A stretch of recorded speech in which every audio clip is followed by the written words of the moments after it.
रज़ाई बहन भाई बेसिकली वो होते हैं जिन्हें कोई एक ख़ातून फ़ीड करवाती है। मेरे ख़्याल में टीवी का जो मीडियम है वो ऐसे इश्यूज़ के लिए शायद उतना अभी तैयार नहीं हैं लोग ज़हनी तौर पर। वो अभी देवर भाभी, साली बहनोई और जो इस तरह के मसाइल हैं, वो समझते हैं कि इससे आगे बढ़कर कुछ नहीं होना चाहिए।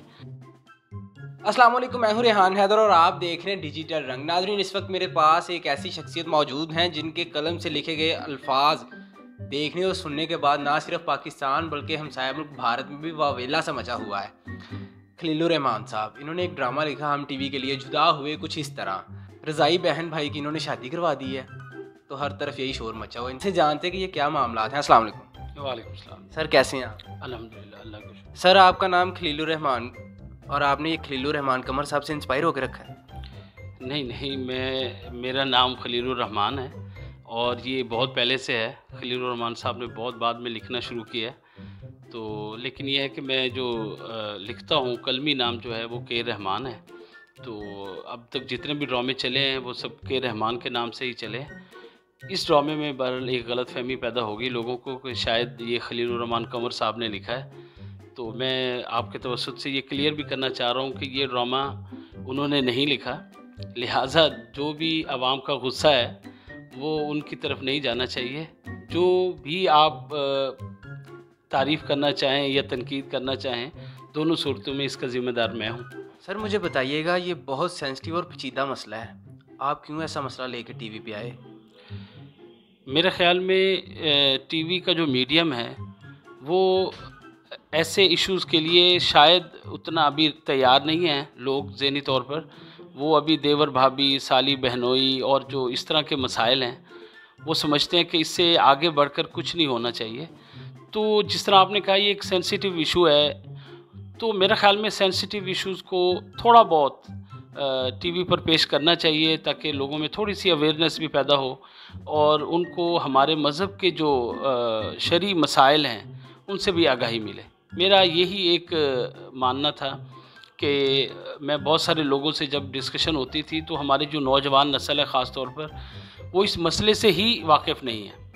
यानी उन्हें पता ही नहीं है कि रज़ाई बहन भाई होते क्या जी हाँ, हैं? बिल्कुल। क्या होते हैं? एक बार नाज़रीन को भी जिनको नहीं पता चल जाएगा, बता दें क्या होते हैं।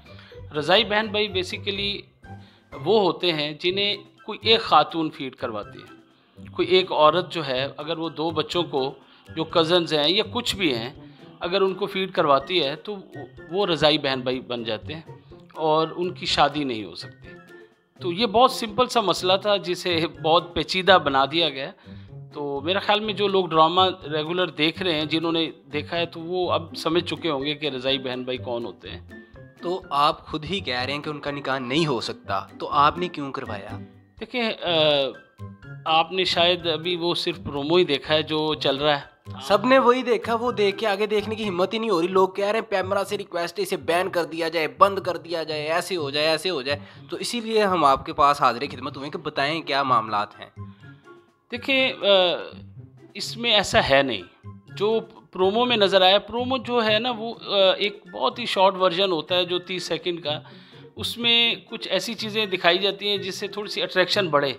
बदकिस्मती से इसका जो है वो अट्रैक्शन कुछ नेगेटिव अंदाज में हुई है कि लोग इसको ये समझ रहे हैं कि शायद वो रज़ाई बहन भाई हैं। हालांकि जो ड्रामा है, जो एक्चुअल एपिसोड्स हैं, उसमें हम पहले बता चुके हैं कि वो रज़ाई बहन भाई नहीं हैं। एक साजिश हुई है उनके ख़िलाफ़, उनकी शादी को डैमेज करने के लिए, उनके रिश्ते को ख़त्म करने के लिए। वो जो एक नेगेटिव कैरेक्टर है, हमने दिखाया है कि उन्होंने साजिश की है एक औरत को साथ मिलाकर, जो कि ख़ानदानी मुलाज़िमा होती है जिसने बचपन में उस घर में सर्व किया होता है। तो वो बड़ा वाज़ेह दिखाया गया कि ये झूठ है। मैं ये कहता हूँ कि हमने ड्रामे में तो ये दिखाया कि ये झूठ है, लेकिन बदकिस्मती से मैं बहुत सारे ऐसे वाक़यात मैंने देखे हैं। और अगर आप भी रिसर्च करें थोड़ी-सी, अगर आप गूगल पे देखें, यूट्यूब पर सर्च करें, तो आपको ऐसे बहुत सारे वाक़यात सुनने को, देखने को मिलेंगे कि ऐसा हो चुका है। और मैंने भी जब ये लिखा था तो मैं एक रियल इंसिडेंट से इंस्पायर होके ही लिखा था। तो मेरे ज़हन में ये आया था कि यार ये इतना बड़ा इशू है जिससे 2 लोगों की, बल्कि 2 ख़ानदानों की ज़िंदगी और उससे बढ़कर अगली नस्ल भी मुतासर हो सकती है। तो क्यों ना लोगों को इसकी आगाही दी जाए। मैं लोगों से गालियाँ तो सुन रहा हूँ, मुझे इस बात की तकलीफ़ भी है कि लोग बहुत गलत अंदाज में इसको देख रहे हैं, लेकिन मुझे उसके साथ साथ ये देखकर खुशी हो रही है कि बहुत सारे लोगों को पहली बार पता चल रहा है कि रज़ाई बहन भाई कौन होते हैं और ये कितना सेंसिटिव रिश्ता है, जो जिसका आज के ज़माने में तो शायद लोग ख्याल करते होंगे, लेकिन जब जॉइंट फैमिली सिस्टम का रिवाज था और बहुत सारे लोग फैमिली सिस्टम इस टाइप का था, तो वहाँ पे ऐसे वाक़यात हो जाते थे और हमारी ख़वातीन इतनी सादा होती थी कि वो इस बारे में किसी को बताना भी मुनासिब नहीं समझती थी। तो ये बड़ी एक नॉर्मल रूटीन थी कि अगर बच्चे, एक औरत का भी बच्चा हुआ है और दूसरी का भी, तो वो अगर वो उसको साथ पाल रहे होते थे इकट्ठे, तो वो दूध पिला दिया करते थे और इस तरह के वाक़यात बहुत सारे हैं। सर यहाँ पर मैं आपसे एक सवाल करना चाहूँगा। आप कह रहे हैं कि आगे वाली नस्ल भी, तो इस ड्रामा की स्टोरी में वो जो लड़की है वो उसके बच्चे की माँ बनने वाली है, तो ये किस तरफ हालात जा रहे हैं? वो वाकई बहुत मैं समझता हूँ कि ये बात जो है ये मेरे लिए भी, मुझे भी ये बड़ी परेशान कर देती है कि अगर ऐसा खुदा न खास्ता कोई वाक़या हकीकत में हो जाए तो उस बच्चे का क्या मुस्तकबिल होगा। तो ड्रामे में ऐसा कुछ नहीं, वो रज़ाई बहन भाई नहीं हैं, ये मैं दोबारा एक बार कह रहा हूँ, उनके ख़िलाफ़ साजिश हुई है। तो अभी उस बच्चे के साथ क्या होना है, क्योंकि हम ड्रामे में तो ये दिखा चुके हैं कि वो रज़ाई बहन भाई हैं, वो अब दोनों अलग हो चुके हैं। तो अब ये जो बच्चा होना है ये होगा नहीं होगा और फिर इसका मुस्तकबिल क्या होगा, मैंने ये सब जो है वो ड्रामे में लिख दिया है और इंशाल्लाह जब आप लोग देखेंगे तो आपको अंदाज़ा होगा कि हमने बहुत सारी चीज़ों का ख्याल रख के ये लिखा है। मज़हबी मामलात का भी जो सिलसिले हैं, शरई लोगों के, मैं जानता हूँ हम सब लोग बहुत मज़हबी हैं, तो उनके जज्बात को मजरू ना हो, जज्बात उनके मजरू ना हों, इस बात का भी ख्याल रखा है। उसके अलावा मैंने ये भी कोशिश की है कि लोग इस मसले की जो हसासियत है उससे भी वाकिफ़ हों, उसको महसूस भी करें, और वो इंशाल्लाह जैसे जैसे ड्रामा आगे बढ़ेगा अपने इख्तिताम की तरफ, तो ये हर शख्स जो है वो न सिर्फ इसे महसूस करेगा बल्कि वो आइंदा इसका ख्याल भी रखेगा, और जो ख़वातीन ये देख रही हैं वो भी इस बात का ख्याल रखेंगी और आइंदा अपनी नस्लों को भी बताएंगी कि अगर वो किसी बच्चे को फीड करवाएं तो वो खुफिया नहीं होना चाहिए, वो पता होना चाहिए सबको, क्योंकि इसके आगे बहुत सारे असरात हो सकते हैं फैमिली पर। अभी आप कह रहे हैं कि वो रज़ाई बहन भाई नहीं है, लेकिन ड्रामा में दिखाया गया कि वो जो मुलाजमा है उसने कुरान पे हाथ रख दिया है, ये क्या बात है? हाँ बिल्कुल ठीक कह रहे हैं। देखें, हमने उस औरत की भी मजबूरी दिखाई है जो मुलाजमा है कि उसने कुरान पर हाथ क्यों रखा है। हम जिस माशरे में रहते हैं, आप हमारे लिए कोई अनहोनी बात नहीं है, हम रोज़ सुनते हैं लोग झूठी कस्में उठा रहे हैं और छोटे छोटे फ़ायदों के लिए कसम उठाते हैं, अपना सामान बेचने के लिए, अपनी किसी मुश्किल से निकलने के लिए। तो वो बहुत आसान समझते हैं कि कसम उठा ली, कुरान पे हाथ रख लिया और थोड़ी देर के लिए उनको लगता है कि वो उनको फ़ायदा हो गया। हम इस ड्रामे में ये दिखाना चाह रहे हैं कि झूठा कुरान उठाना जो है, या कुरान पे हाथ रखना जो है, या कोई भी कसम उठाना जो है, जिसको आप हल्फ लेना कहते हैं, हल्फ की क्या अहमियत है। लानतुल्लाहि अलल काज़िबीन भी है कि अगर झूठे पर अल्लाह की लानत है तो वो लानत कैसे होती है, वो हम आपको इस ड्रामे में दिखाएंगे इंशाल्लाह। जो लोग आपको तनकीद का निशाना बना रहे हैं उनके लिए क्या पैगाम देना चाहेंगे? देखिए, जो लोग तनकीद का निशाना बना रहे हैं, मैं सिर्फ़ और सिर्फ ये कहूँगा कि वो ड्रामा देखें और ये महसूस करें कि एक नई बात उनको समझने का मौका मिल रहा है। देखिए, हमने बहुत सारे ड्रामे देखे हैं जिनमें इश्क माशूकी भी चल रही है और बेतहाशा किस्म के फैमिली अफेयर्स भी चल रहे हैं, और ये भी चल रहा है कि शादीशुदा लोग दूसरे लोगों से उनका मुआशके हो रहे हैं, साली और बहनोई का, देवर भाभी का, सास बहू के झगड़े।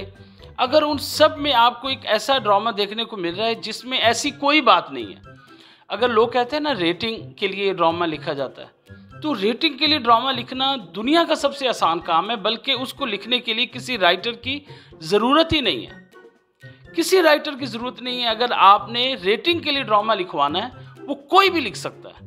मैं लिख सकता हूँ, हर शख्स लिख सकता है। अगर आप, एक ज़माना था कि हम ये सुनते थे कि जिस शख्स को उर्दू लिखनी आती है वो पाकिस्तान में ड्रामा लिख सकता है, और अभी बहुत सारे लोग, वही लोग ड्रामे लिख रहे हैं जिनको सिर्फ उर्दू लिखने आती है। तो मैं समझता हूँ कि वो ड्रामा लिखना जिसका आपको पहले से पता हो कि शायद आप उतनी रेटिंग नहीं ले सकते, बल्कि इस पर आपकी तनकीद भी हो सकती है और बहुत सारे आपके लिए इश्यूज हो सकते हैं, वो बहुत मुश्किल काम है। आपको फूंक फूंक कर कदम रखना पड़ता है, एक एक सीन को सोच कर लिखना पड़ता है, और आप एक एक सीन के एक एक हर्फ के ज़िम्मेदार होते हैं। राइटर जो होता है वो अपने अल्फाज का ज़िम्मेदार होता है, वो उसको ओन करता है तो ही लिख सकता है। अगर उसने दिल से कुछ लिखा है, सिर्फ उसको अपनी रोज़ी या समझ कर नहीं लिखा, बल्कि उसको एक मकसद के तहत लिखा है, तो वो एक बड़ा मुश्किल काम है। तो हमने वो मुश्किल काम किया है।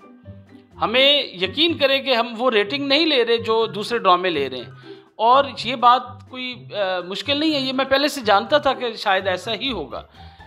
तो मैं ये कहता हूँ कि आप लोग ये ड्रामा देखें, जिस तरह भी आप हो सके कम से कम आप इसके बारे में थोड़ा सा समझें, जानें, और उसके बाद अगर आपको अच्छा नहीं लगता आप तनकीद करें, आपका हक है तनकीद करना। तो ये इंसान का बुनियादी हक है ना, जो चीज़ उसकी समझ में नहीं आती आप उसको क्रिटिसाइज़ कर सकते हैं। लेकिन अगर आप देखे बगैर किसी चीज़ को आप क्रिटिसाइज़ कर रहे हैं, और आपने सिर्फ एक प्रोमो 30 सेकंड का देखकर आपने फ़ैसला कर लिया है कि कोई खुदा न खास्ता गैर शरई काम हुआ है और हम माशरे को बिगाड़ना चाह रहे हैं, या हम नई नस्ल को किसी बुरी तरफ लेकर जाना चाह रहे हैं, तो मेरे ख्याल में ये ज़्यादती है। मेरा सिर्फ ये मैसेज है कि आप लोग ड्रामा देखें और उसके बाद आपकी जो भी राय हो सर आंखों पर। चलें, ड्रामे के एंड पे क्या होगा वो भी बता दें थोड़ा।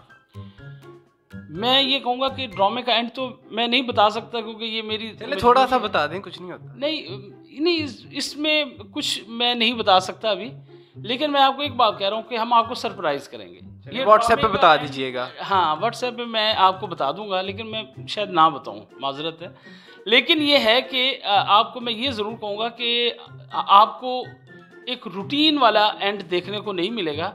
हम ये दिखाएंगे कि जो झूठ होता है वो कितनी तबाही लेकर आता है। जैसे हम कहते हैं कि सब कुछ ठीक हो जाएगा, तो कभी कभार सब कुछ ठीक नहीं होता।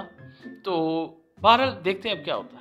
जी नाज़रीन, आपने देखा मेरे साथ मौजूद थे खलीलुर रहमान साहब, जिनका कलमी नाम के रहमान है। ये सिर्फ मिसअंडरस्टैंडिंग हुई है कि खलीलुर रहमान कंवर साहब ने वो ड्रामा लिखा। नहीं, सारे ड्रामे खलील साहब नहीं लिखते, ये वाले खलील साहब भी ड्रामे लिखते हैं। तो इन्होंने सारी जितनी भी कॉम्प्लिकेशंस थी क्लियर करती हैं ड्रामे का एंड। अगर ये मुझे व्हाट्सएप पे बता देंगे तो मैं आपको बता दूंगा। इसी के साथ मुझे दीजिएगा इजाज़त। डिजिटल रंग को करना सब्सक्राइब। मिलते हैं अगली वीडियो में, तब तक के लिए फ़ी अमानिल्लाह।